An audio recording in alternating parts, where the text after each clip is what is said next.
Que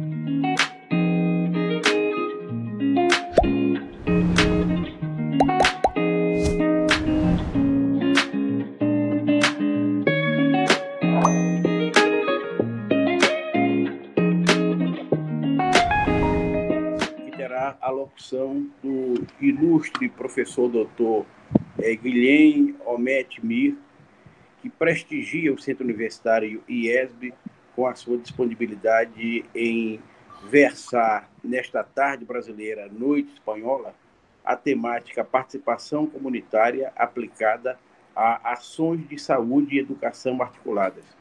Divido esta quarta da inteligência com os ilustres professores Meire Venti Kieff, Eduardo Borges, Tiago de Pádua e Raimundo Palhano, e, mais uma vez, registro que este momento não seria possível sem o estímulo e a concordância da professora doutora Eda Machado, mantenedora do Centro Universitário IESB, do professor doutor Luiz Cláudio Costa, seu reitor, e da professora doutora Ani Ávila Assunção, coordenadora do mestrado em Direitos Sociais e Processos Reivindicatórios. Incontinente, passo a palavra a doutor Guilhem Omet Mir, com o registro de que o professor doutor Tiago de Pádua, em seguida, entrará em sala virtual. Doutor Guilhem, a palavra é sua. Desde já, muitíssimo obrigado pela disponibilidade. Bem, obrigado. Obrigado, professor Rossini, obrigado a todos os assistentes, né? Obrigado novamente de eu estar aqui.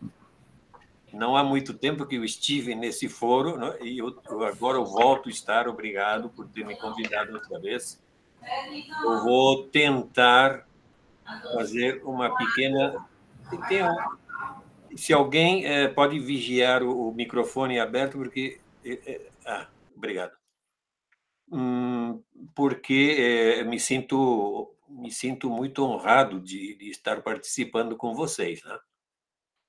Bom, vamos falar hoje sobre a participação comunitária, não é?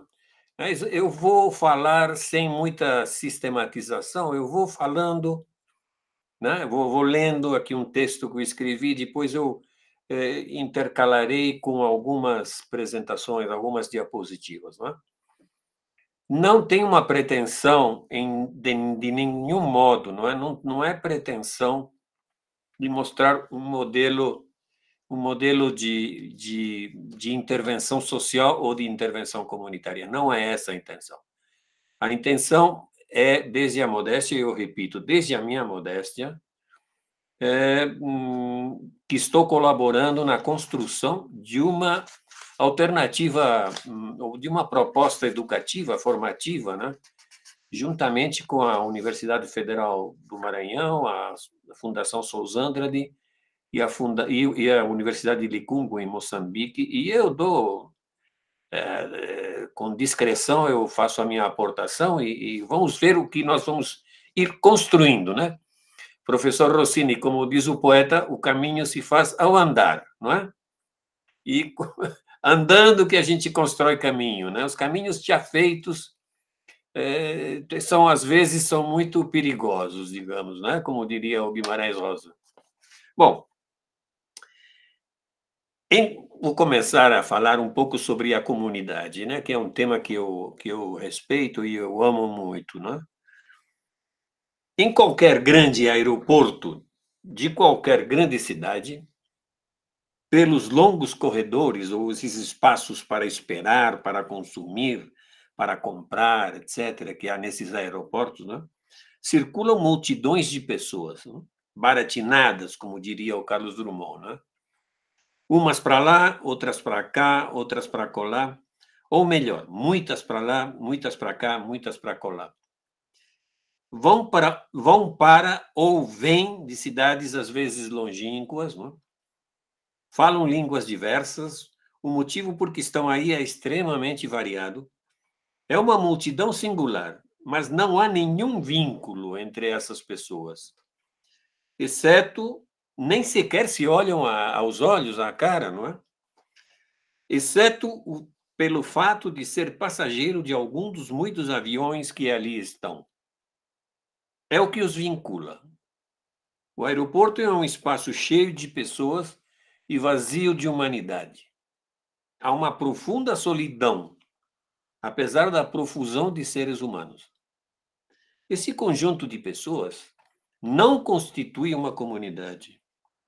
Já o disse Tones e também os sociólogos alemães centro-europeus, né, do século XIX, que diferenciavam o que é uma associação de pessoas de uma comunidade. São os tipos de vínculos que se estabelecem entre as pessoas, né? Vínculos afetivos, a cultura que compartilham, a língua, a paisagem, a vivência de pertencimento, as instituições que lhes atravessam, os interesses comuns, o marco social e econômico comum, etc. Também a proximidade. Isso que define a comunidade, não uma agrupação de pessoas. Não é? A comunidade remete, direta ou indiretamente, a núcleos primários, ao entorno imediato, a identificações primeiras, né, de todos nós, ao que determina os primeiros sentidos das coisas, os primeiros sentidos que damos à vida. Quando continua sendo o seu entorno ou quando já foi, mas que permanece incorporado em todos nós, na primeira comunidade a que a gente pertence. Remete àquilo conhecido, apesar da vastidão do conceito de conhecido. Não? Remete às coisas primeiras. A comunidade remete a sentir-se sob uma certa proteção, maior ou menor. Também onde estão as primeiras referências ao saber desse grupo, dessas pessoas e dessa paisagem, e ao crer, ao perceber que um é conhecido ali, mesmo não sendo. Remete a uma certa segurança de todos nós. Isso é a comunidade. A comunidade não necessariamente é um lugar idílico, apesar de que frequentemente pode ser um lugar idealizado por nós, não é? Pelo contrário, pode ser um lugar objetivamente muito carente, objetivamente violento, inclusive. Um lugar de lutas de interesses e de diferenças de todo tipo. E com certeza há também disso em todas as comunidades. Mesmo assim, cada indivíduo lhe dá um determinado sentido de proximidade e vice-versa. A comunidade faz a gente sentir-se próximos de nós mesmos. Nunca de indiferença. Não é? A comunidade nunca nos é indiferente. A nossa comunidade. Não é? Tanto se a pessoa permanece como se a pessoa vai embora. Ela leva consigo a sua comunidade. Não é? Como se ela vai embora buscando alguma coisa diferente. Outros caminhos, outros lugares, ou sei lá o que for. Mas a comunidade oferece uma coisa que ninguém oferece, que é claves para decifrar o sentido das coisas próprias que são para mim. Buscar lá onde eu posso buscar ajuda e apoio, real ou imaginária. Eu posso imaginar, inclusive, que a comunidade me dará um apoio. Posso imaginar, mas eu penso. Oferece pessoas, mesmo sem ter falado com elas nunca. Um lugar, ainda que desvalido, mas mesmo assim, ali somos alguém, mesmo não reconhecidos. Um pode pertencer a mais de uma comunidade. As comunidades podem se superpor. Pode construir-se uma e outra comunidade, mas os alicerces, sólidos ou frágeis, consistentes ou não, pelo contrário, movediços, são de uma ou umas poucas comunidades, das nossas comunidades. Não? Toda essa disquisição de entrada é para pôr sobre a mesa que a comunidade é muito importante. E é importante por duas coisas, basicamente. Porque dá sentido e possibilidade de continuidade em relação à saúde mental. É ela, a comunidade, que dá sentido. E vou explicar logo por quê. E agora vou me atrever a dizer, por dar sentido também ao processo educativo e formativo. A comunidade oferece uma rede vincular que começa com a família, também imersa nessa comunidade, que, por sua vez, também mantém as suas redes vinculares próprias, né? E continua com as relações próximas, as escolares, do entorno imediato e mais além. É uma rede intrincada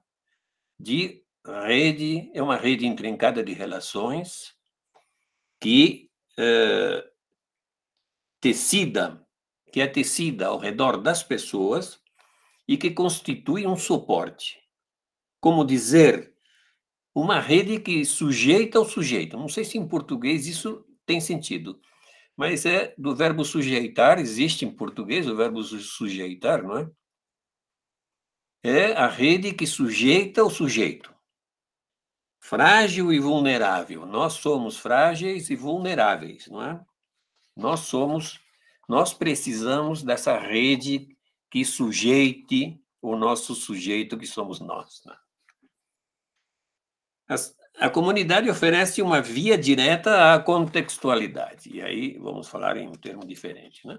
A contextualidade. Ela que oferece essa via direta à contextualidade, aos vínculos com o território, com a realidade concreta de todo tipo, com tudo aquilo que constitui a comunidade de cultura, de serviços, a relação dos fatos com os fatos, das coisas com as coisas.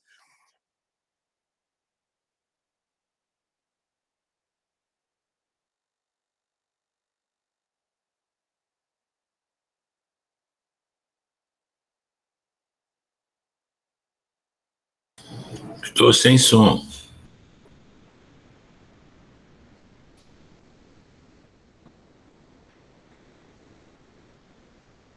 Estão ouvindo?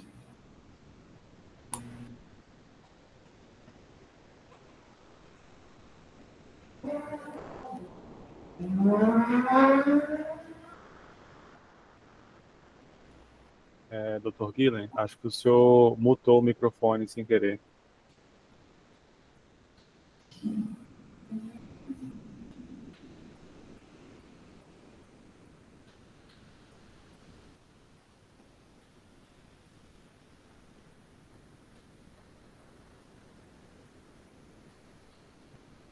Olá? Opa, voltou. Voltou, doutor Guilherme. E todo mundo deixou de me ouvir? Foi. Quanto tempo faz que não me estão ouvindo? Eu acho que uns 3 minutos, 2.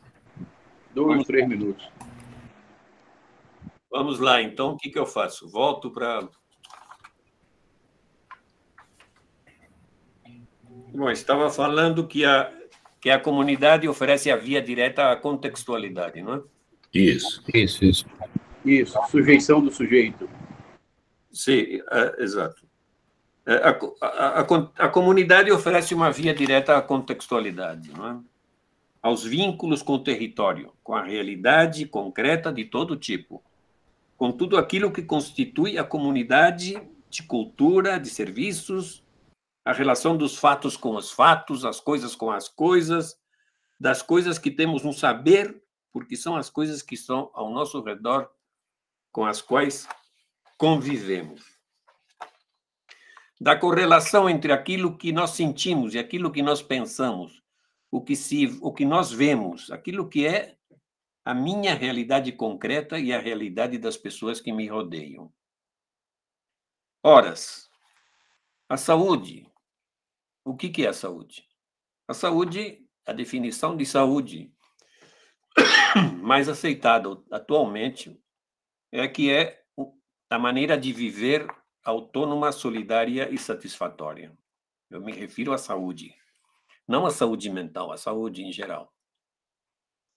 E, portanto, ela existe A saúde existe na relação com os outros. Sem os outros, não existe a saúde. E a nossa saúde tem que ver com a comunidade. É lá onde ela adquire sentido, então.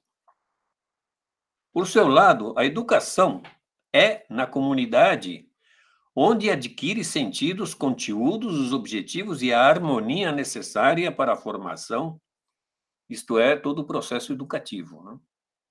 Também adquire sentido na comunidade. Né? Não existe saúde nem educação dentro de um laboratório. Né? É outra coisa.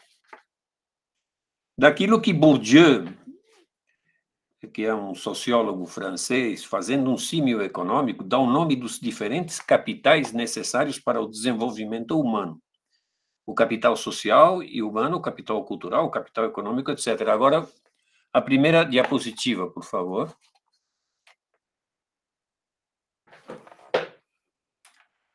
Gabriel? Só um minutinho, estou apresentando aqui. Sim, tá bom.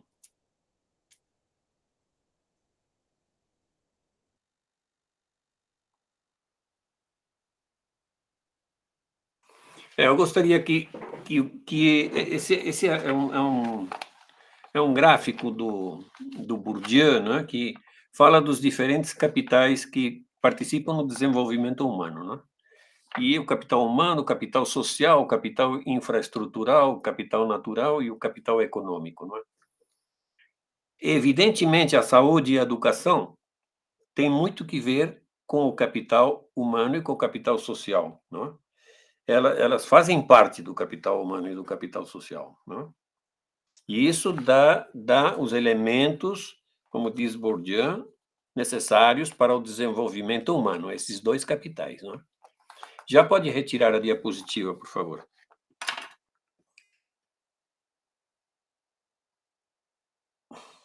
Olá? Pode retirar a diapositiva, se for tão amável. Isso. Na mesma linha, a evidência da pesquisa mostra que, e hoje sabemos que eles são muito importantes, que há uns elementos que favorecem, predispõem, conduzem ao sofrimento mental e outros elementos que estão presentes também na comunidade e na sociedade, que são os fatores de risco. Esses são os fatores de risco. E outros que são os fatores de proteção que dificultam o seu aparecimento. Isto é, toda a sociedade, todo grupo humano, toda a comunidade oferece uns elementos com os fatores de risco, que são os elementos que perturbam a saúde mental das pessoas, e outros elementos que são os fatores de proteção, que são os fatores que favorecem, dificultam o aparecimento de problemas de tipo mental. Não é? Não falo de doenças, falo de tudo, doenças inclusive, mas falo do mal-estar e do bem-estar mental. Não é? Eles constituem aquilo que a medicina fala de determinantes da saúde. Não? São os determinantes sociais da saúde. Estão presentes em toda a comunidade e são particulares de cada comunidade, isto é, de cada comunidade em particular. E cabe reafirmar que todos, sem exceção, pertencemos a pelo menos uma comunidade. Todos nós pertencemos a uma comunidade. Comunidade não é um lugar longínquo, nem uma estrutura exclusiva de grupos pobres ou de bairros marginais. Um lugar afastado de nós, alheio a nós. Não, não. A comunidade está em todos os lados. Né? Todos somos comunidade. Todos pertencemos a alguma comunidade, pelo menos a uma. O que podem variar entre uma comunidade e outra são a qualidade dos vínculos. A realidade urbana, por exemplo, condiciona um tipo de vínculo determinado, não é? Ou a realidade virtual, né? As redes sociais, condicionam a qualidade e o tipo de vínculo entre uns e outros. Mas nenhuma delas exime do fato da comunidade entendida como lugar de vínculos, não é? Territorial, e onde lá se desenvolvem os afetos, como eu disse anteriormente. Podemos citar, olha, pode ir preparando a segunda diapositiva, por favor. O fator de risco principal para a saúde mental, isso, inclusive, não é? As pessoas que defendem uma visão biomédica exclusivamente da saúde mental, inclusive elas, não reconhecem já há algum tempo, bastante tempo, que o fator de risco principal para a saúde é a desigualdade social. Não é? A desigualdade social é o principal fator de risco da saúde mental. E por isso, nos Estados Unidos, é o país com uma incidência, não é? É o país onde há mais desigualdade social, não é? Grande número de ricos e grande número de pobres. Não é? Essa diferença social entre uns e outros é a que gera a prevalência e a incidência de grande tipo de doença mental, não é? De transtorno mental, de mal-estar. A seguinte diapositiva, por favor. Se a gente for fazendo um repasso, né, de quais são os fatores de risco sociais para a nossa estabilidade mental, podemos fazer uma lista, não é? Isso para evitar que se me acuse de psicossocial, não é? Eu tirei essa lista de fatores de risco do número deste ano da Associação Mundial de Psiquiatria, não é? E a Associação Mundial de Psiquiatria diz que os fatores de risco sociais, os mais importantes, são essa lista, não é? E para nós, que temos uma formação mais psicossocial, não é? Daríamos por sabidos, não é? As desvantagens comunitárias, suas implicações, não é? O capital social, não é? Que já falamos, redes sociais precárias, não é? Dificuldades de inserção social e de inserção laboral, escasso exercício da cidadania, pouco respeito aos direitos humanos, migrações forçadas, não é? Desigualdades de gênero, desigualdades étnico-raciais, etc., adversidades infantis, necessidades básicas não cobertas, lares disfuncionais, abandono, exclusão das atividades próprias da idade, não? Exclusão das atividades próprias da idade, solidão não solicitada, isolamento, entorno de violência, confluência de diferentes tipos de violência, tráfico e consumo de drogas na comunidade. Não? Além desses, eu acrescento um fator de risco muito importante, que é aquilo que nós entendemos por discriminação de coletivos determinados, não é? Que é o estigma, não é?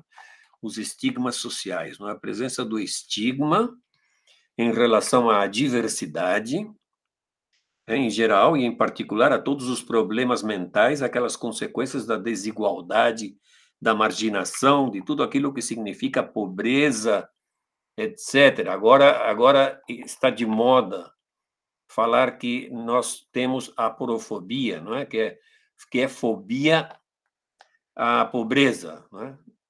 E eu não acho que seja fobia, é mesmo discriminação, é mesmo prejuízo mesmo, não levemos ao terreno da doença, não é?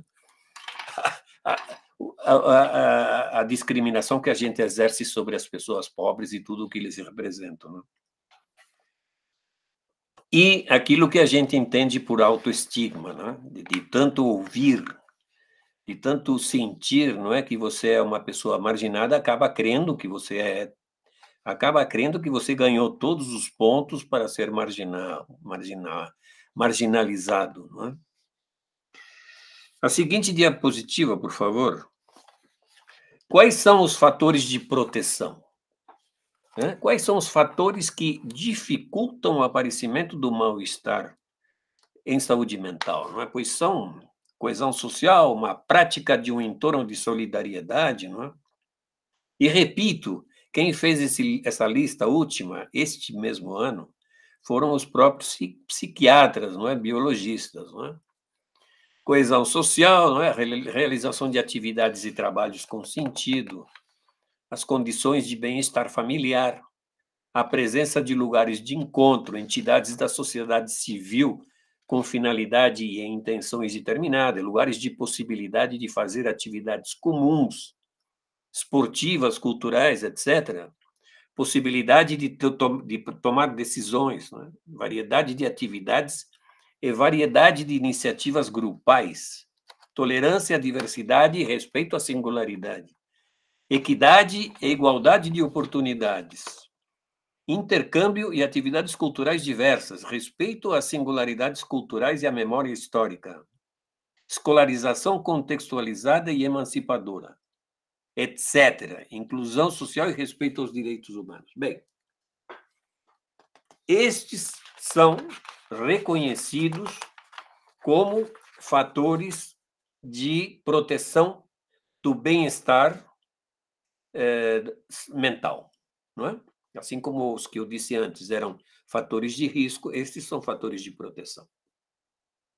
Bem, se fizermos uma análise desses determinantes sociais, desses fatores, veremos que alguns dependem de políticas econômicas e sociais estruturais a um nível geral, onde os profissionais e os cidadãos, mesmo em grupo, têm um poder de decisão muito limitado, não é? Mas há outros, e é aqui que eu faço encapié em castelhano, não sei como chama no Brasil, ponho ênfase, claramente dependem, em grande medida, da participação comunitária, de pôr em prática estratégias de participação, tanto por parte dos profissionais como dos cidadãos, tanto dos serviços públicos locais, como das entidades da sociedade civil, isto é, da comunidade, de implicação de solidariedade e de compromisso. Por outro lado, se analisarmos os determinantes sociais anteriormente citados, que nessa lista aparecem como um desenvolvimento ligado à saúde, isso vem em forma de pergunta. Podem ser extrapolados à educação? Não é? Esta é a pergunta que eu deixo sobre a mesa. Não é?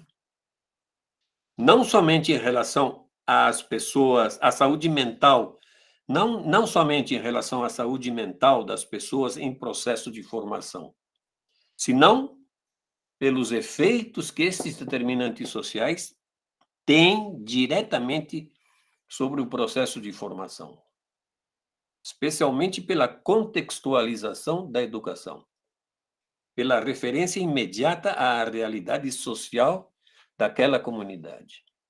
A escola não está no ar.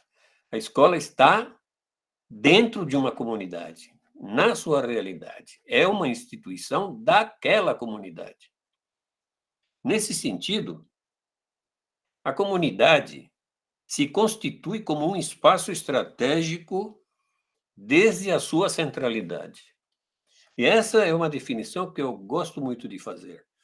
A comunidade é um espaço estratégico desde a sua centralidade. Ela é o centro. A comunidade é o centro.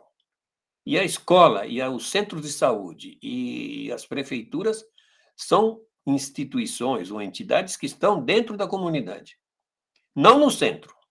O centro é a comunidade própria. Aquilo que acontece além das paredes, mais além das paredes, fora das paredes, dos recursos de saúde mental também. E aquilo que acontece fora das paredes da escola, não dentro das paredes da escola, não dentro dos recursos de saúde, fora, além. Isto é, na comunidade tem um sentido comum, umas características comuns. A vertebração da saúde e da educação com o dia a dia e com os acontecimentos, vinculações e implicações imediatas são os seus referentes. A quem, senão, vão se referir os conteúdos dentro da escola? A quem, senão, vão se referir as relações que têm as pessoas que vão aos recursos de saúde? A sua comunidade, evidentemente. A potencialidade da comunidade, então, é palpável em ambos os âmbitos. Para isso, é absolutamente indispensável umas coisas.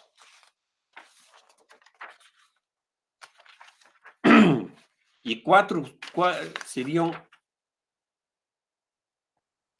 Para isso é necessário, para isso é necessário que os serviços públicos assumam essa orientação da centralidade da comunidade. E que a sociedade civil assuma que a sua participação comunitária é muito importante. Que estabeleça compromissos de participação. 4 pontos. Bom, agora podemos, já que o Gabriel se adiantou, tá bom. Essa diapositiva podemos saltar. A seguinte, por favor. Olha, aqui, para entender a importância do contexto, da contextualidade, não é? E da importância que tem ter consciência de que a comunidade é realmente aquilo que nos oferece todas essas coisas em termos de participação, de reciprocidade, de sentimentos, de rede, de pertencimento, de diversidade, não é? De valores, não é? Do poder da cidadania, de proatividade. Isso tudo é a comunidade que oferece, não é? E que ela é a referência dos centros de saúde e é a referência dos centros de educação, educativos, né? Bem, 4 pontos seriam os eixos a desenvolver, então. Primeiro, se a gente estiver disposto, não é, a fazer um programa de participação comunitária, não? Que é propor o debate na comunidade sobre a importância do tema, em primeiro lugar. Em segundo lugar, predispor os serviços públicos a uma visão comunitária. Em terceiro lugar, potenciar o associacionismo da sociedade civil, isto é, as lideranças não somente individuais, mas de pequenos grupos. E quarto, promover a articulação desses atores sociais e estabelecer linhas estratégicas comuns. Isto seria. Agora eu vou explicar em 4 palavras o que é o programa de participação em saúde, em participação social e participação comunitária em saúde. Em 4 palavras eu vou explicar o que a gente faz. E depois, acto seguido, eu vou dizer aquilo que eu acho que poderia ser feito dentro do programa de formação que a gente está propondo. Vamos lá, Gabriel. Bom, finalmente, isso que eu acabei de dizer, né, sobre o tema do capital social e da coesão. Adiante. Bem, qualquer intervenção na comunidade, não é, tem um processo prévio de implementação. Isso também vai servir para o curso de intervenção na comunidade, né? Tira adiante. Eu acho que aqui está. Pode seguir a seguinte, por favor? A seguinte. Depois a gente fala disso. A seguinte. Eu acho que eu me enganei de pôr essas adiante. Adiante.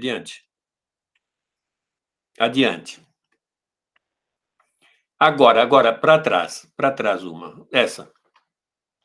Os programas de prescrição social, aqui na Espanha, né, na Catalunha, principalmente, é como incorporar, eu já expliquei outro dia, né, como fazer alguma coisa. A saúde é um fenômeno biopsicossocial, não é? Então, atualmente, a resposta dos sistemas é habitualmente ao âmbito do biológico, não é? E o psicológico fica em um segundo lugar, e o social já nem aparece, não é? Então, assim como a prescrição médica, também há a prescrição de tratamento psicológico e o aparecimento do programa de prescrição social na Escócia, em Kimberley, não é? Ele dizia, bom, se há prescrição médica, também pode haver prescrição psicológica, e de fato há, em muita menor proporção, evidentemente, mas eu digo também que podemos prescrever atividade social, né? E quando ele pensou nisso, ele utilizava essa palavra de prescrição social. Eu não gosto muito dessa palavra, mas está tão utilizada, tão usada, que bom, é difícil, né? E ele, quais os campos em que ele poderia dizer, em vez de receitar medicamentos, e em vez de receitar tratamento psicológico, receitassem prescrição social, não? Então, olha só o âmbito no qual se aplica isso. Eu estou falando aqui da Catalunha, não é? Na saúde materno-infantil, na diabetes, na dor, no tratamento diferentes da dor, nas adições, na obesidade, nos problemas cardiovasculares, não é? Na pobreza, alguns aspectos da pobreza, evidentemente, nas demências, na depressão, na solidão e na ansiedade, não é? Bem, atualmente, no centro de saúde aqui da Catalunha, alguém que é um referente decide se essa pessoa necessita uma prescrição médica, uma prescrição psicológica ou uma prescrição social, não é? E porque antigamente os centros de saúde eram os primeiros receitadores de ansiolíticos, de psicofármacos, né? Ainda segue sendo. O médico de primeira atenção segue sendo o maior receitador de ansiolíticos, mais que os próprios psiquiatras, né? Muito mais que os próprios psiquiatras, né? E esse era um movimento para dizer, olha, em vez de receitar esse tipo de produtos, receita prescrição social ou receita prescrição psicológica, né? Bem, que isso, eu vou dizer que nesse momento se aplica nessas variedades de problemas, não é? O seguinte, Gabriel, é o seguinte, por favor. Então, tem 4 tipos de prescrição social, não é? O simples, a recomendação, por exemplo, pode dizer, olha, seria beneficioso para o seu caso que o senhor participasse de alguma das entidades da sociedade civil, fosse fazer excursões bom, enfim, aqui a sociedade civil é muito organizada na Catalunha, eles têm uma profusão de associações, de entidades civis, não é? Esse seria o primeiro passo. O segundo passo seria quando a prescrição é feita a uma entidade que você já conhece como é. Você conhece a entidade, o que é que ela faz, essa entidade da sociedade civil sabe o que ela faz, sabe os benefícios que pode dar, e você conhece o perfil da pessoa que você está atendendo, então você diz, olha, vai lá, porque isso vai te dar certos benefícios, vai a esse centro, porque... O terceiro passo seria o mesmo processo, mas com um segmento, não é? Então, eu sei a pessoa que eu enviei e eu digo, eu vou ver o que acontece com ela dentro de 1 mês, dentro de 2 meses, proponho câmbios de estratégias, etc. E um quarto seria que estivesse conectado com uma história clínica comum, informatizada, e que isso se pudesse ir modulando essa participação, essa prescrição social, igual que a prescrição de medicamentos, e agora muda de atividade, agora etc. Não é? Evidentemente, o número 2 é a intensidade da prescrição social mais utilizada, não é? Aqui na Catalunha. É o seguinte, Gabriel. Bem, isso é um pouco o seguinte, a pessoa chega, é a equipe de saúde, é a equipe de saúde a que determina se aplica um programa de participação social ou se aplica somente um programa de participação psicofarmacológica, e deriva aos recursos da comunidade e se faz um segmento, né? Para ver o que acontece com esse tipo de tratamento social, né? Para pôr entre aspas, né? Seguinte. Bem, esse é o intensidade número 3, que aparece uma pessoa que vai controlando o segmento, vai modulando, em caso de necessidade, vai modificando a prescrição social, dependendo da evolução do caso, né? Dos seus obstáculos, das suas necessidades, dos seus problemas que vão aparecendo com essa derivação. O seguinte, não vamos nos deter aqui, porque aqui o governo da Catalunha fez uma lista, não é, dos benefícios da prescrição social, não é? E constatou, através do trabalho exaustivo, sobre a melhora da qualidade de vida, a melhora do bem-estar, melhora da autopercepção, diminuição da ansiedade, diminuição do consumo de recursos sanitários, redução da hiperfrequentação, diminuição do consumo de fármacos e a geração de redes de trabalho comunitário. O seguinte. Bem, agora vem até aqui o que é um programa de participação comunitária do primeiro grau, do primeiro grau, que fique claro, porque há outras participações comunitárias mais intensas, evidentemente, mas vamos falar do primeiro grau, que é esse programa que eu disse em relação à saúde, não é? Bem,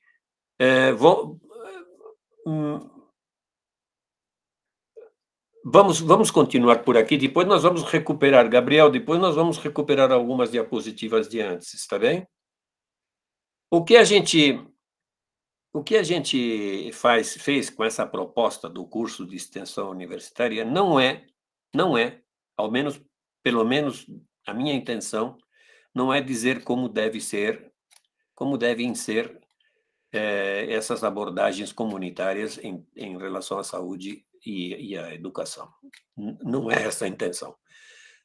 A nossa intenção, pelo menos a minha, é abrir um ponto de formação de pessoas interessadas em que haja participação comunitária e que vejam nessa participação comunitária como uma maneira de melhorar alguns aspectos da saúde e alguns aspectos da educação, não é? E, como disse o professor Rossini antes, o caminho se faz ao andar e não sabemos o final do caminho qual vai ser, não é?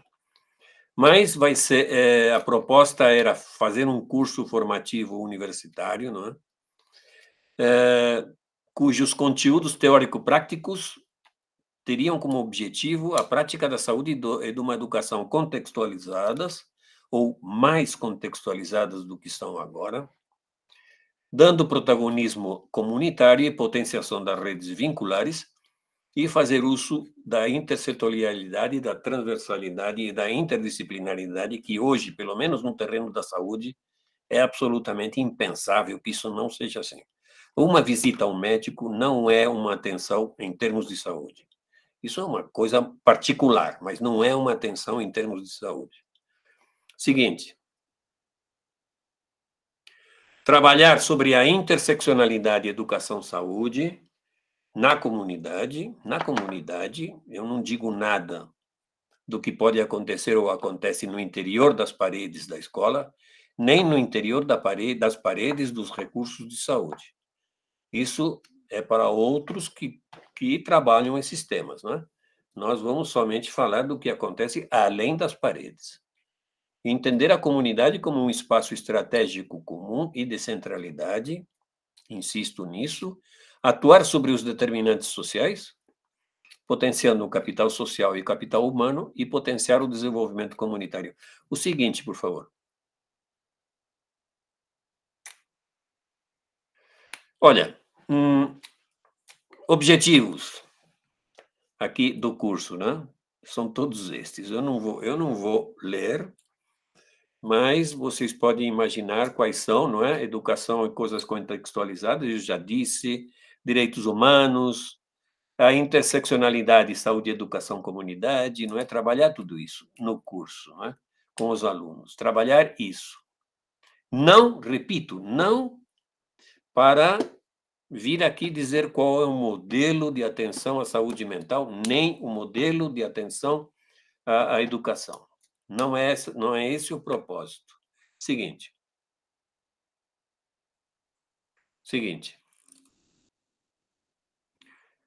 E o conteúdo do curso são essas coisas, né? Primeiro, um estudo contextual, em que comunidade nós falamos, o que entendemos por campo de saúde mental e os determinantes sociais, igual para o campo da educação, comunidade, o que é, participação e mobilização, isto é, ação sobre a comunidade, o que é, e buscar a aplicação desse programa que eu mencionei antes, o programa da participação comunitária, buscando os elementos e os determinantes sociais dessa comunidade e como o contato dos pacientes e o contato dos alunos com esses condicionantes, com esses determinantes, especialmente com aqueles que oferecem proteção, pode melhorar a sua qualidade de vida e pode melhorar aquilo que eles são o lugar de proveniência, isto é, o âmbito da saúde, especialmente da saúde mental e o âmbito da educação. Seguinte, por favor. E aqui deixei todo como se faz isso, né, os grupos motores, mas eu acho que eu já falei de demasia e vamos conversar com vocês, né, se estiverem interessados. O interesse, doutor Guilherme, é amplo, geral e restrito. E de natureza recorrente, né? Já vislumbramos uma terceira participação de sua parte, né? Nessas quartas, que com a sua presença se tornam ainda mais inteligentes. Obrigado, muito amável.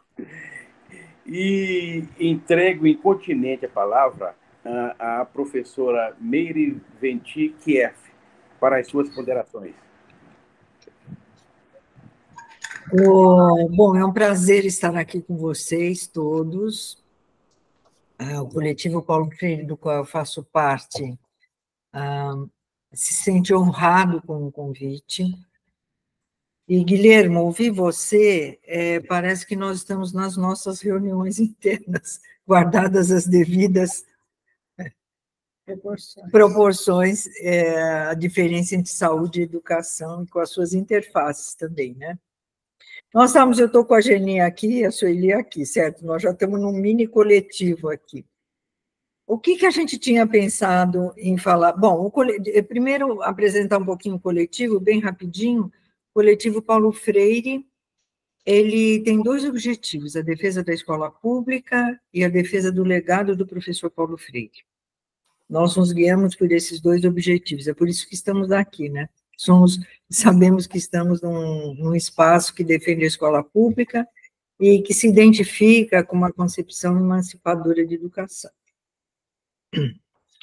Aí a gente falou assim, o que nós temos para contribuir com esse grupo que vai se reunir? Aí pensamos em selecionar alguns pontos da concepção freiriana de participação. Você falou muito da comunidade, Guilherme, e a gente aprendeu muito com você.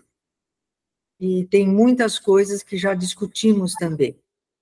Com relação à participação, a gente selecionou alguns poucos pontos. Primeiro, que a participação, do ponto de vista de Paulo Freire, é um direito do cidadão. É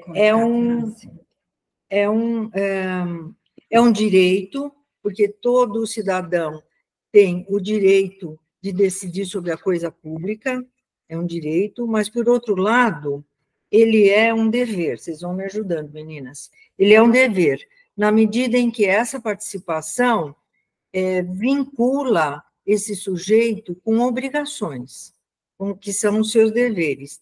E digamos assim, cria obstáculos para a omissão social.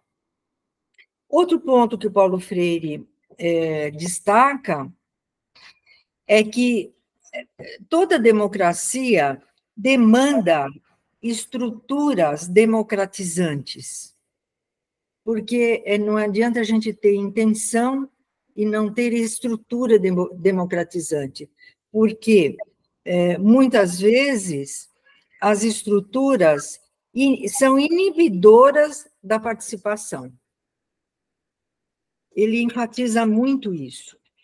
Um outro ponto que o Paulo Freire coloca é que a participação popular é uma ferramenta para romper a tradição elitista e excludente da sociedade. Ela pode ser isso, quando bem feita.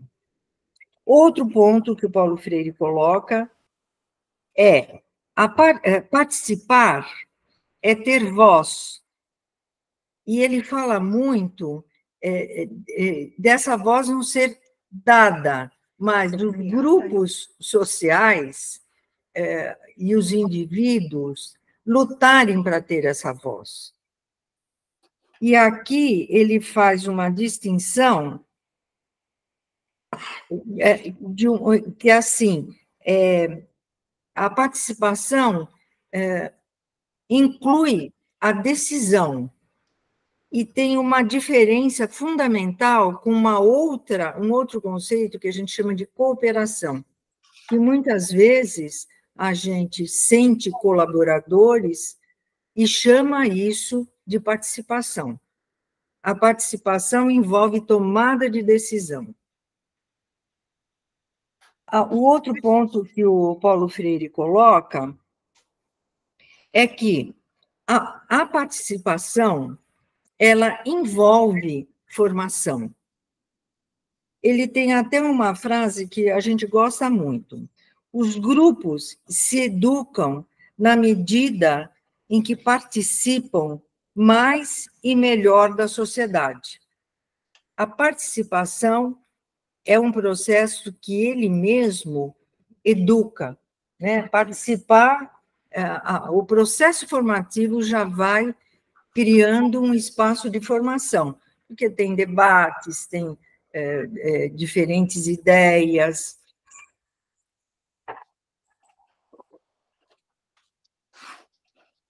Bom, a gente também está falando um pouco da nossa experiência, que a gente vai relatar um pouquinho para vocês daqui a pouco. E uma coisa a gente garante, precisa de muita vontade política para você desencadear processos participativos, seja em qualquer área que for, porque os processos participativos exigem continuidade, exigem reuniões que muitas vezes são bastante grandes, exigem uma posição dos coordenadores de acreditar que o outro pode tomar decisões, pode caminhar para a autonomia, e ele mesmo tem que ter uma postura emancipatória. Ele tem que desejar isso do outro.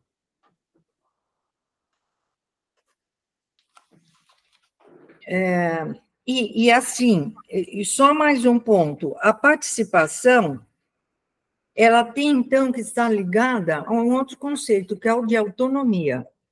A intencionalidade dos projetos tem que avançar nessa direção, romper com aquele conceito de simples ajuda ou de que aquelas pessoas estão lá para corroborar com os pensamentos em quem está dirigindo.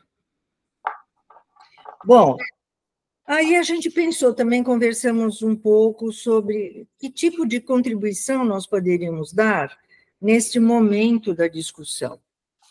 A nossa contribuição é que nós tivemos uma atividade bastante intensa num governo em que o professor Paulo Freire foi secretário municipal de educação e onde nós exercitamos a criação o acompanhamento e a avaliação de uma política educacional baseada na participação.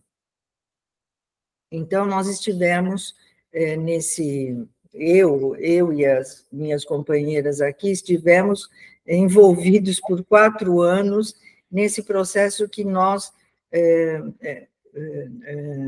que é considerado um modelo para muitas pessoas no que se refere à construção e à qualidade de uma política pública na área da educação. E tem contar um pouquinho como fizemos isso, bem rapidamente. Nós iniciamos com um amplo processo de diagnóstico, onde houve a participação de todos os educadores. Em São Paulo, quando a gente fala de todos os educadores, a gente fala de massas de educadores, muita gente, com um roteiro simples de discussão, eram questões assim: que conteúdos você desenvolve na escola, que metodologia você usa, como você avalia, que conteúdos você considera que deveriam ser desenvolvidos em lição, que conteúdos que são desenvolvidos e você julga que são desnecessários, você gostaria de que essa escola fosse diferente? Como? E que condições você precisa para que essa escola seja diferente? Fizemos isso com todos os educadores. A gente chama de educadores aqui também, não só os professores, diretores, mas também o pessoal de apoio das escolas, né? Que a gente também considera educadores. Depois desse processo, aí não com todos os pais ou todos os alunos, mas com uma representação de pais e alunos, fizemos também um diagnóstico bastante interessante, participativo também, e, através desse levantamento de dessa sistematização, nós chegamos a um diagnóstico bem interessante que apontou os avanços e as dificuldades das escolas nesse momento. Elegemos alguns pontos de chegada, quer dizer, o que nós deveríamos fazer para fazer avançar o processo educativo nas escolas, e devolvemos essa sistematização aos educadores, incorporando as discussões deles. Bom, agora, isso nos deu elementos para planejarmos de forma participativa todas as ações de formação e da reorientação curricular das escolas. E tem uma coisa que você falou, Guilherme, que mexeu muito com a gente aqui, que tem a ver com o nosso... A Geni está me avisando o seguinte: nós tínhamos 10 regiões da cidade, né, órgãos intermediários que fizeram esse trabalho, e nós éramos do órgão central, e nós trabalhamos com o trabalho que eles fizeram das 10 regiões. É claro que para ter participação precisa ter gente também, precisa ter gente com vontade política. E quando você falou, Guilherme, da comunidade, nós tivemos um diagnóstico da ruptura que havia do currículo com a vida dessa comunidade.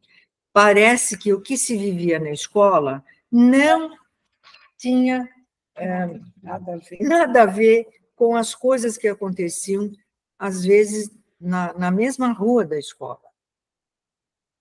Então, fizemos, a partir desse diagnóstico, fizemos uma proposta arrojadíssima de fazer um grande estudo da realidade.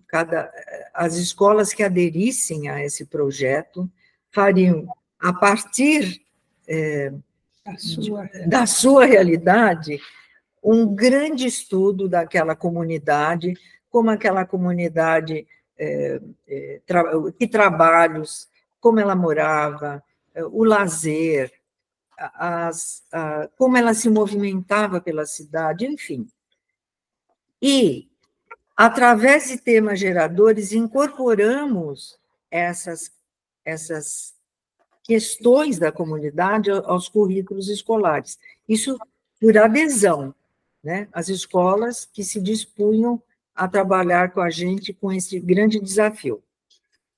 E aí, Guilhermo e companheiros todos,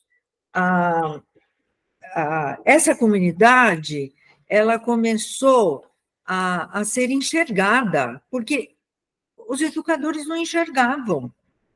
Havia várias falas de que, nossa, sabe que tem um rio aqui, a 3 quadras da escola? Sabe que tem um lixão?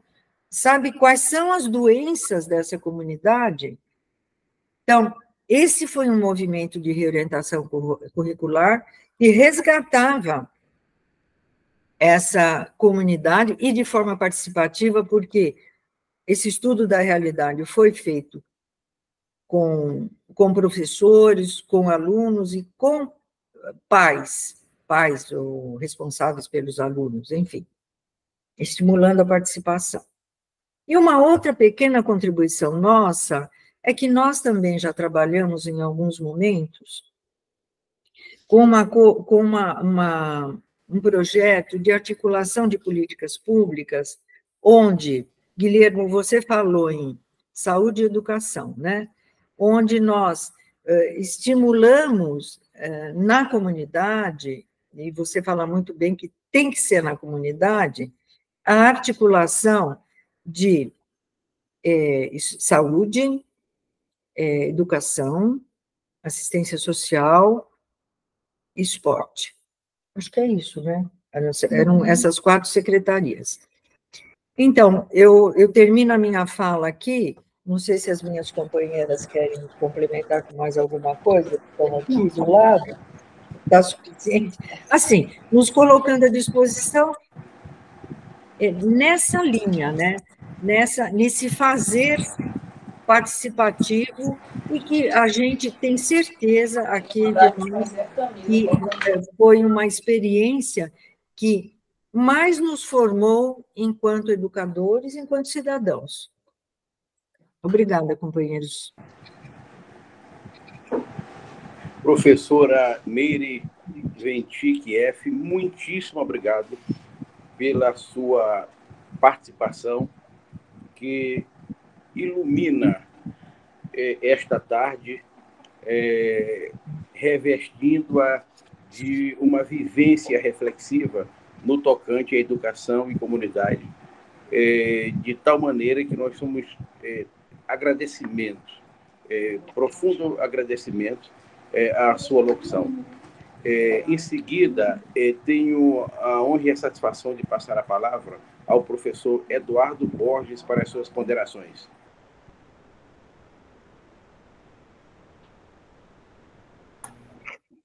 Então, boa tarde a todos. Eu gostaria de dizer da minha felicidade de estar hoje à tarde novamente aqui no IESB, também a minha segunda participação. Queria dar um abraço especial à professora Meire, professora Luzia e a professora Geni, coletivo Paulo Freire, eu admiro muito, tenho aprendido muito com elas. E um abraço especial ao professor Guilherme, professor Palhano, professor Rossini e demais presentes. Eu gostaria de fazer essa minha pequena intervenção, tentando, acho que o professor Palhano é a pessoa que vai melhor detalhar essa perspectiva, eu estou entendendo que o professor Palhano, nós somos um bloco, né? Nós também somos um coletivo aqui, no sentido da gente estar trabalhando a experiência do Maranhão nessas décadas que se passaram.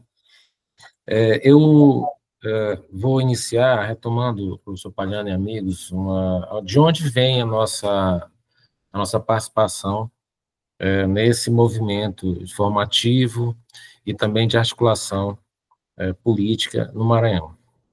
Quero também dizer que eu aqui estou como representante do Ministério Público, sendo de apoio da educação, então nossa missão é o fortalecimento da sociedade civil e a luta por direitos, especificamente na educação. Então, nós iniciamos aqui no Maranhão, eu queria retomar como história a campanha Direito da Criança, Dever de Todos Nós. Isso aconteceu há 25 anos atrás, e tivemos a participação do professor Palhano também nessa concepção de campanha, e também das ações tomadas. Dessa experiência, eu vou tomar aqui a construção de mesas de negociação que fizemos com os municípios maranhenses, nas regionais, sentando prefeitos, promotores, agentes públicos, construindo acordos para a melhoria da educação. Então, naquela época, a gente já começou intensamente a nossa experiência municipal, né? A nossa experiência de discutir a educação dos municípios e cada realidade. Recentemente, nós retomamos essa nossa experiência de articulação há 4 anos, já no âmbito de outro objetivo, que foi a construção de um observatório da educação no Maranhão. Esse observatório é titulado SOMA, e ele parte da constituição de 217 salas de situação, por município, uma sala de situação por município maranhense, e estabelecendo, a possibilidade também de mesas de negociação e de reflexões a partir de cada realidade. No curso dessa discussão, professor Guilherme, professora Meire, a gente vem, então, trabalhando a possibilidade de fazer atividades formativas, no sentido de fortalecer os planos municipais de educação. A gente sabe que está terminando a segunda década da educação no Brasil, e já inicia a terceira década, prevista para entrar em vigor a partir de 2025, final de 2025, 2026, ele foi prorrogado para 2025 todo, vai ser 2026, e a gente vem trabalhando essas realidades por município. No curso desse debate, nós, então, formulamos uma série de perguntas e indagações, contamos com a participação fantástica do professor Guilherme nessa orientação, que teve no Brasil, especificamente em São Luís, em julho deste ano, e nas diversas conversas que temos tido, tanto presencial quanto à distância, tentando elaborar o que seria exatamente essa mescla entre saúde e educação, especificamente saúde mental, do ponto de vista comunitário. Então, eu queria colocar que a gente no Maranhão tem 2 aspectos, professor Guilherme, que nós estamos interessados, né, e que tem refletido nas suas orientações também. Primeiro, uma relação intrínseca entre o que seria saúde e educação. E depois, esse debate sobre a plataforma do poder comunitário. Eu queria chamar a atenção para a seguinte questão, aqui já até seguindo um pouco do que a professora Meire colocou, com relação à educação como um direito, né? No nosso país, nós podemos classificar as políticas públicas em 3 grandes eixos. A primeira delas, chamadas políticas sociais básicas, dentre as quais a saúde e a educação fazem parte, e essas políticas básicas, elas estão submetidas a uma palavra chamada todos. Então, se alguém quer saber se uma política é básica ou não, ela vai perguntar a quem se destina. Se a resposta for todos, então essa política é uma política básica.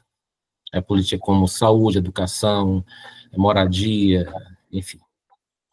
Você tem um segundo grupo de políticas, que são as políticas de assistência social, que vai responder também a uma pergunta que é se ela se dirige a quem delas necessitar. Então, na verdade, as políticas de assistência social, elas são políticas que nem todas as pessoas são alvo, né? E aí nós temos o terceiro grupo, que são as políticas de grupos especiais, que obviamente estão ligadas às condições especiais de pessoas e grupos setorizados. Educação especial, etc. E então, quando falamos de saúde e educação, nós estamos falando de uma área no âmbito do direito, em áreas de educação, de política fundamental. E a perspectiva que nós estamos defendendo aqui é exatamente uma perspectiva sistêmica de política, considerando o ser humano. Quer dizer, o ser humano em comunidade, ele é portador de um direito de todos, um direito que planifica, que é compartilhado por uma política constitucional de igualdade, de acesso à felicidade, nesse sentido, olhando mais para aquele sujeito que é objeto, e olhando sob o olhar sistêmico, você vai entender que é uma relação que há uma relação em todas essas políticas, e a relação ela não é uma relação superficial, ela é uma relação profunda, né, entre saúde e educação. Porque se por um lado a ciência vai seccionar os campos, por outro lado a noção sistêmica ela integra esses campos em função de uma noção sistêmica de ser humano. Então, nós estamos entendendo aqui nessa articulação a saúde e a educação, especificamente a saúde mental. Inclusive, sabemos que o professor Guilherme já tem toda uma experiência histórica, acadêmica nesse campo, daí da nossa importância, e sabemos também, por exemplo, que o coletivo Paulo Freire trabalha a questão da comunidade como fundo, né? Então, essas políticas para nosso grupo, elas devem ser entendidas como aspectos do sistêmico, aspectos do ser humano. Eu já coloco aqui uma pergunta para o professor, como debatedor, né? Uma pergunta para o professor Guilherme, no sentido de que qual a profundidade, professor Guilherme, da educação como fator de segurança em saúde mental, né? Isso é algo que eu queria lhe perguntar de antemão. Se é possível dizer que o acesso à educação é um acesso à saúde, ou o contrário também, não ter educação, não estar inserido, seria um fator de vulnerabilização. E aí, esse associa essa pergunta porque nós entendemos que o acesso a essa completude sistêmica de direitos constitucionais, exatamente ela assegura, que dá segurança ao indivíduo, segurança social, né, de bem-estar social. Bom, do outro lado, então, assim, para nós, essa primeira básica, a relação intrínseca entre educação e saúde, não é uma relação superficial, que parece muito intuitivo que saúde e educação são áreas ligadas, mas a ciência ela tem que ser mais profunda, né? Ela é metodológica. Então, se nós analisarmos essas duas áreas como políticas públicas sobre uma plataforma sistêmica, nós vamos entender que elas estão historicamente, vamos dizer assim, de forma com grandes raízes ligadas, relacionadas, de tal forma que quando você provoca um, você provoca o outro. Colocando aqui em termos de prescrição, professor Guilherme, nós vamos ter aqui que, de um lado a saúde trabalha com o indivíduo diretamente, você tem uma noção de urgência e emergência, você também tem a política pública toda de saúde, no Brasil, o SUS. Na educação, você tem às vezes eu percebo um pouco na educação que você grupa mais, que você olha mais coletivamente do que o aluno em si, né? Você grupo de alunos, a escola, etc. O professor vai ter o aluno assim, mais individualizado, mas você tem a política pública imensa também. Mas, de qualquer forma, são áreas que têm uma ligação muito forte. Do outro lado, a gente também considera, como o professor Guilherme tem colocado aqui, aprendendo muito com ele, a questão do poder comunitário, né, que é uma perspectiva que, de qualquer forma, subverte a noção de poder, né, porque você inverte determinadas lógicas, né, centralizadoras, especialmente no Nordeste brasileiro, onde você ainda tem realidades muito atrasadas do ponto de vista do coronelismo, do ponto de vista de municípios bem excluídos socialmente, e aí conceber a noção comunitária sobre, orientando o acesso à educação e o acesso à saúde, para a gente é uma noção que vem nos revelando mais fortes, né?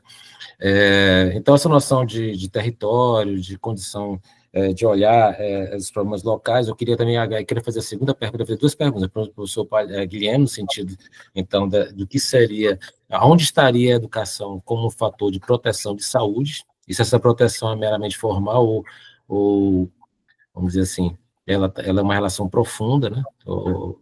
E a professora Meire, as amigas do coletivo Paulo Freire, no sentido da noção comunitária, e Paulo Freire, quer dizer, na verdade, me parece que a educação comunitária, ela está, de certa forma, uma relação de não separatividade da teoria de Paulo Freire, ou seja, nada mais freiriano do que situar a escola no seu entorno, no seu dia a dia, como o professor Américo colocou aqui, a educação ela tem essa função de situar, né, o indivíduo no seu meio, entender que ele está no centro, na periferia, se tem um lixão na rua, o que está no entorno, né, o que protege uma escola, a sua praça, enfim, essas condições históricas concretas. Então, eu queria também perguntar à professora Meire, nesse sentido, se é correta essa proposição. E, então, eu paro por aqui a minha contribuição e agradeço demais, professor. O número dos processos que eu quero ter acesso. Caríssimo professor Eduardo Borges, gratíssimo pela sua intervenção, enriquecedora dessa nossa tarde brasileira e noite espanhola.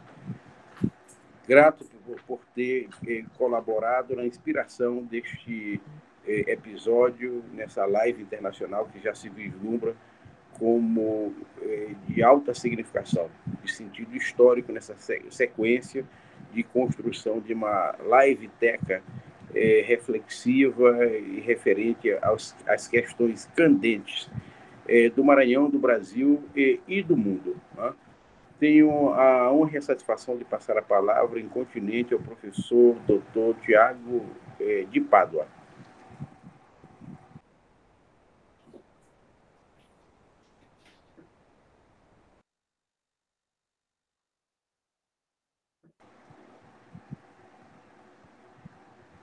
Professor Tiago de Pádua, por favor. Na ausência momentânea do professor Tiago de Pádua, eu passo a palavra, uma inversão de ordem, ao ilustre professor Raimundo Palhano para as suas ponderações.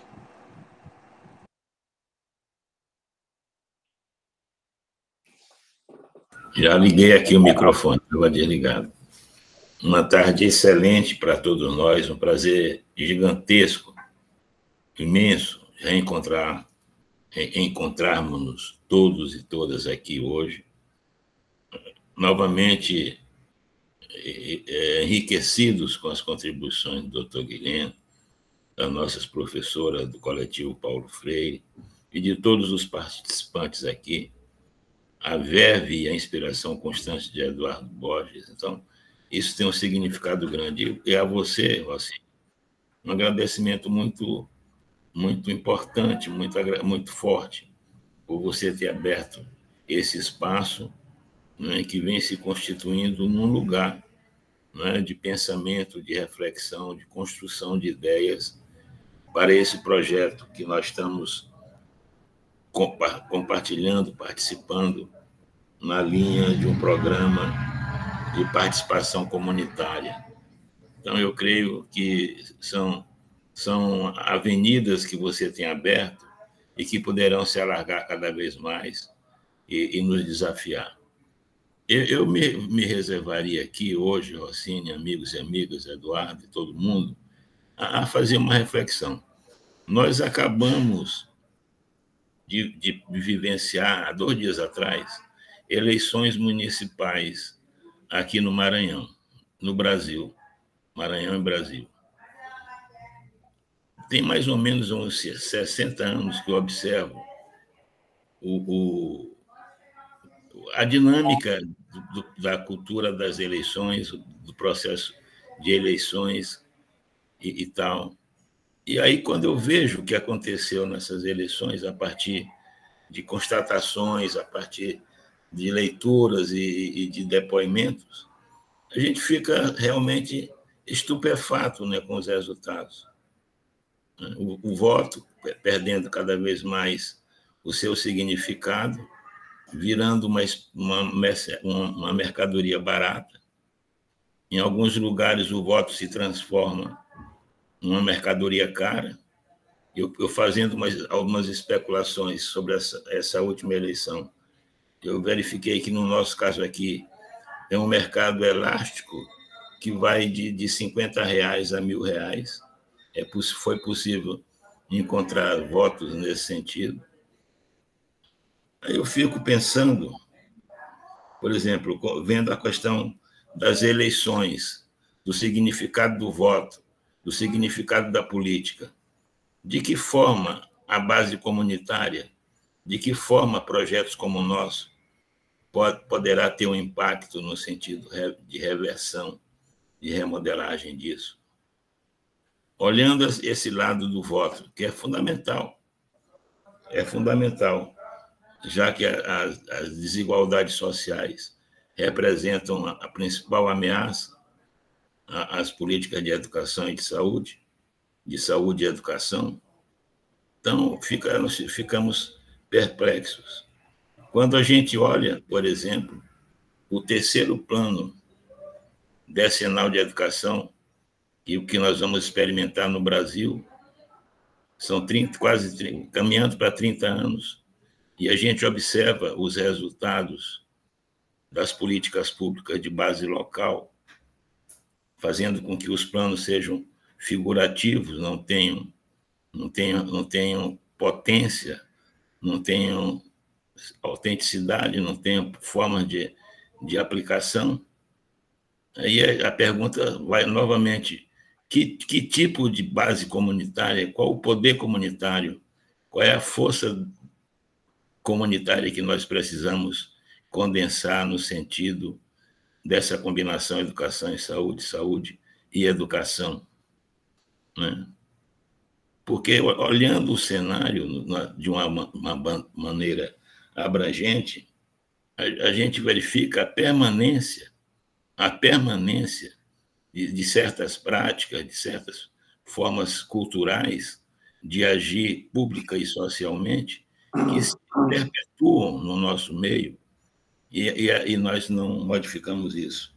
Nós poderíamos dirigir o nosso olhar para as políticas públicas, de modo geral, sobretudo as políticas públicas de base municipal, como elas se arrastam, como elas são enganadoras, né? Como elas não modificam a realidade, né? Poderíamos examinar também o padrão das desigualdades, por exemplo, que permanecem vivos, né?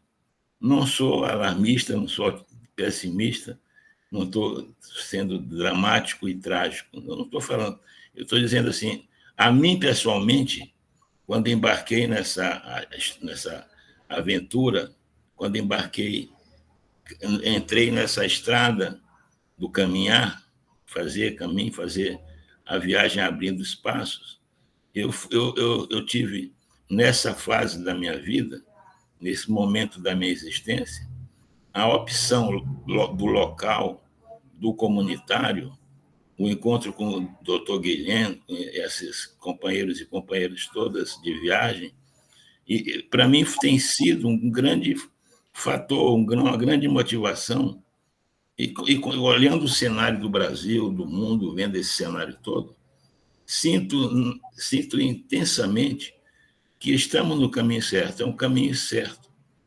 Agora é difícil, é muito difícil. É muito difícil porque as práticas, o poder, as desigualdades são muito fortes. São muito fortes. O voto perde o sentido, a política deixa de ser acreditada, né? E, de certo modo, a gente fica à mercê de situações, né, que congelam, que petrificam o processo de transformação e de mudança. Eu queria deixar bem claro isso, deixar bem claro que nós podemos fazer um caminho muito bom. Acho que a presença do Dr. Guilherme nesse esforço de motivação, né, e tem sido estimulante e tende a crescer. Nós temos projetos, temos intenções, né, de realmente fazer esse diagnóstico, aprofundar esses diagnósticos e buscarmos parceiros e parceiras, né, que tenham essa compreensão e que lutem nesse sentido. Eu tive uma experiência, Eduardo sabe disso, eu tive uma experiência muito rica com Victor Vincent Vala. Foi meu professor, meu orientador, no tempo que eu estudava na Universidade Federal Fluminense do Rio de Janeiro. E um grande camarada, um grande sujeito, Victor Vincent Wallace, né? Acreditava no poder da comunidade. Ele interpelava o império, o poderio, né, do profissional, dos profissionais clássicos, né, que tem, de certo modo, o monopólio da saúde, do conhecimento, e procurava mostrar que nós podemos cometer falhas. O certo serviço não funciona, não é por causa dos comunitários, é também por causa dos profissionais. E o trabalho dele foi um trabalho muito rico.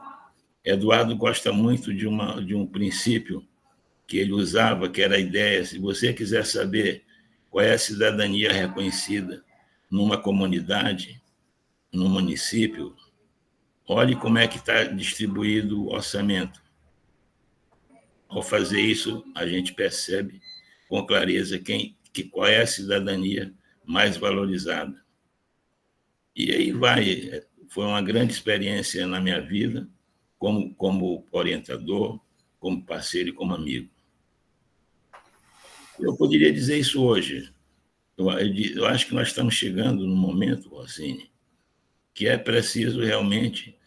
Uma grande contribuição que eu vejo que esse movimento aqui produziu foi justamente fazer com que a gente produzisse um tipo de conhecimento inovador, que pudéssemos conviver com Guilhermo, como a professora chama, trazer a sua sabedoria, a sua cultura, seu conhecimento, compartilhar com a gente, né?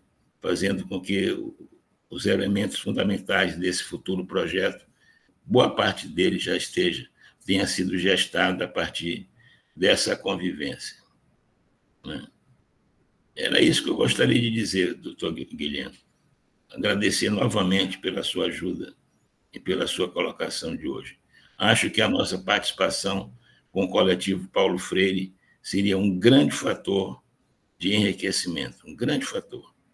Eu acho que o desafio desse projeto é grande, e quanto mais forças importantes que participem dele, nos garante força também, nos estimulará, nos fará lutar com mais convicção, com mais força. Era isso que eu queria comentar. Assim, grande abraço. Obrigadíssimo, professor Raimundo Palhano. Como sempre, a sua palavra reflexiva, ponderada, atilada, enriquece os nossos debates, de tal maneira que agradeço mais uma vez pela sua vocalização e chamo para a sua locução o professor Dr. Tiago de Pádua.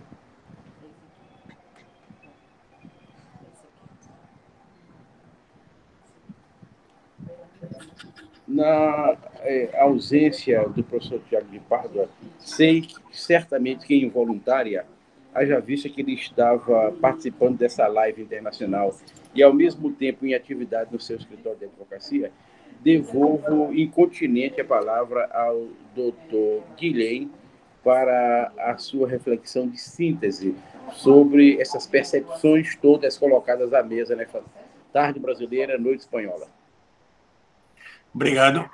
Bom, eu poderia começar a falar sobre as coisas que eu tenho ouvido, né, durante 2 horas mais, mas eu acho que o professor Rossini enviaria um foguete desses para me destruir imediatamente, né?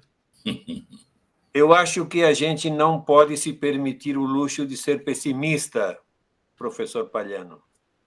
Não tem jeito, se a gente não pode ser pessimista. O Bauman, que está na boca de todo mundo hoje, né, disse que a única possibilidade que há, né, para o ser humano é o poder comunitário. E é bem interessante essa frase. O outro dia eu estive numa mesa de políticos muito importantes. Eu era a pessoa menos importante desse grupo, evidentemente. E estavam comentando, desde a esquerda, por que os imigrantes aqui na Catalunha não se integravam à Catalunha, não é? E ele dizia, nós vamos lá e eles não nos querem ouvir. E quando os convocamos para vir aqui, se refere à instituição, eles não vêm. Aí me deram a oportunidade de falar, e eu disse, olha, eu acho que ninguém deve ir lá e eles não devem ser convocados aqui. Isso não é maneira de integrar. Integrar é possibilitar a participação comunitária deles. E uma coisa que disse a Meire, não é? Que eles tenham voz, não somente direitos, também deveres. E isso é dar voz, voz comunitária. Se a gente não der voz comunitária à imigração, eles sempre serão isso, migrantes, não é? E eu acho que a participação comunitária é a que permite a democratização das relações das pessoas e a participação é justamente uma prova de que a democratização... Uma filósofa daqui diz que a gente precisa democratizar a democracia, não é? E é bem verdade que a gente precisa democratizar a democracia. O Eduardo Borges me fez uma pergunta se a saúde se a educação é um caminho para a saúde. Eu acho que foi a pergunta, né? E eu digo, realmente, educação e saúde fazem parte dos capitais sociais e humanos, né? Agora, nem a saúde, que é uma maneira de viver autônoma, solidária e satisfatória, nem a educação são inocentes. Isso é verdade que a educação caminha para uma melhor saúde e vice-versa, a saúde caminha a uma melhor educação, mas se a educação for uma educação emancipadora, como disse a Meire, né? É uma educação engajada, uma educação comprometida, uma educação que caminhe para a liberdade. Porque a educação em geral, a instituição educativa, como a instituição da saúde, são instituições ambas que dão valores conservadores, dão valores, não sei como chama isso, separados da realidade, do contexto, ahistóricos. Na saúde se faz uma saúde ahistórica, descontextualizada. E a educação é a mesma coisa. Alguém disse, né? Duas ruas abaixo há um rio. E dentro da aula, nem se falava, né, que havia esse rio, não é? Era uma educação descontextualizada. Então, essa educação não caminha à saúde. Nenhuma saúde descontextualizada caminha a uma melhor educação. Também não. Então, eu acho que o ponto não é dizer se a educação é bom para a saúde e se a saúde é boa para a educação. Um determinado tipo de educação e um determinado tipo de saúde são muito importantes para a outra. Muito importantes. Né? Fazem parte do capital social. Mas a saúde em geral e a educação em geral estão nesse ponto de descontextualização e a gente vê imediatamente aqui grande parte dos universitários aqui da Espanha vão estudar nos Estados Unidos, fora do nosso contexto, né? Quando as universidades daqui têm um bom nível, não é? Mas vão fazer méritos dentro da meritocracia que impera, uma meritocracia absolutamente comprometida, uma meritocracia sem sentido, né? Então, educação sim e saúde sim, mas ambas contextualizadas, históricas, etc., não é? E aí é que elas podem realmente se beneficiar uma da outra, não é? E eu vou fechar, não vou dizer mais. Eu estou muito contente de escutar vocês. Realmente, o dia de hoje foi um dia bastante intenso enquanto a conteúdos, não é? E agradeço que não tenham feito perguntas diretamente a mim. Eu prefiro ouvir os comentários de todos vocês, não é? Porque realmente me enriquecem e bom, Vamos continuar fazendo caminho, né, professor Rossini? Vamos fazer mais caminho ainda. Vamos que vamos. Estamos juntos. Solicito ao professor Raimundo Palhano que despeça o doutor Guilhem Mir em nome do Centro Universitário IESB. O doutor Guilhem Mir é um brasileiro. Quando eu o conheci, ele dizia isso, que se orgulhava de ser brasileiro. Quem se orgulha de ser brasileiro é um brasileiro. Não importa se nasceu aqui ou não. Acho que não tenho dúvida disso, né? Não tenho dúvida disso. Por isso, inclusive, que nós nos sentimos à vontade para falar dessas peculiaridades da cultura nacional, sem parecer um irresponsável na construção da imagem do nosso país. Como ele conhece o Brasil por dentro, né, pelo coração e pela razão, então, compartilhar com ele as nossas visões de mundo, os nossos sentimentos, representa muito importante para nós, porque é uma troca de visões entre irmãos. É nesse sentido que eu vejo a sua presença aqui, doutor Guilherme, pela sua contribuição. E está começando, não é, Eduardo? Acho que nós temos uma avenida grande, nós temos sonhos. Nunca fui nem serei pessimista. Acredito no futuro, né, mesmo sabendo que ele se apresenta muito difícil de realizar, mas a luta continua. E o poeta Machado não deve deixar de ser referência prioritária para todos nós. Muito obrigado também às professoras do coletivo Paulo Freire. Eduardo tem refletido muito comigo nas nossas reflexões, a gente tem concluído que seria muito importante que o coletivo pudesse entrar também nesse processo, contribuindo com seu conhecimento, sua experiência, sua inspiração. Muito obrigado, professoras do coletivo, pelas suas ricas contribuições hoje nessa nossa live. E a você, Rossini, não sei como agradecer. Você, nos últimos tempos, transformou esse espaço aqui num espaço para ressoar, para replicar as nossas ideias, a construção que estamos fazendo juntos. Muito obrigado, um grande abraço e até a próxima. Muitíssimo obrigado a todos. Já dizia Carlos Drummond de Andrade, né? Vamos juntos, vamos de mãos dadas. Né? E, referendando as palavras do Dr. Guilhem, é tempo de esperança. Né? Construamos.